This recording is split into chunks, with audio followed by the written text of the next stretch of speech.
આણંદ ભેળસેળખોરો સામે તંત્રનું કડક એક્શન। મોગર નજીક અંબિકા ડેરીમાં સંયુક્ત રેડ, 400 કિલો શંકાસ્પદ માવો સીઝ। આણંદ જિલ્લામાં ભેળસેળખોરો સામે તંત્રની કાર્યવાહી વધુ તેજ બની છે।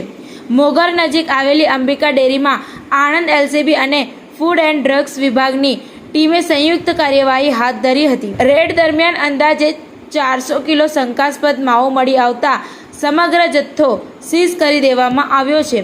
મળતી માહિતી મુજબ ભેળસેળયુક્ત ખાદ્ય પદાર્થોના ઉત્પાદન અને વેચાણ અંગે મળેલી બાતમીના આધારે એલસીબી તથા ફૂડ એન્ડ ડ્રગ્સ વિભાગે અંબિકા ડેરી ખાતે અચાનક દરોડો પાડ્યો હતો। તપાસ દરમિયાન મોટી માત્રામાં માવો મળી આવતા અધિકારીઓએ તેની ગુણવત્તા અંગે શંકા વ્યક્ત કરી હતી।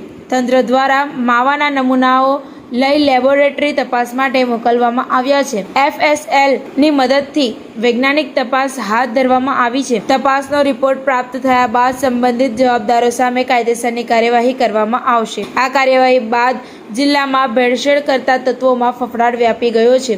ખાદ્ય પદાર્થોની ગુણવત્તા અને લોકોના આરોગ્ય સાથે ચેડા કરનાર તત્વો સામે ફૂડ એન્ડ ડ્રગ્સ વિભાગે તપાસનો ધમધમાટ વધુ તેજ બનાવ્યો હોવાનું જાણવા મળ્યું છે। અધિકારીઓએ જણાવ્યું હતું કે ખાદ્ય પદાર્થોમાં ભેળસેળ કોઈપણ સંજોગોમાં ચલાવી લેવામાં આવશે નહીં અને આવા કિસ્સાઓમાં કડક કાર્યવાહી કરવામાં આવશે।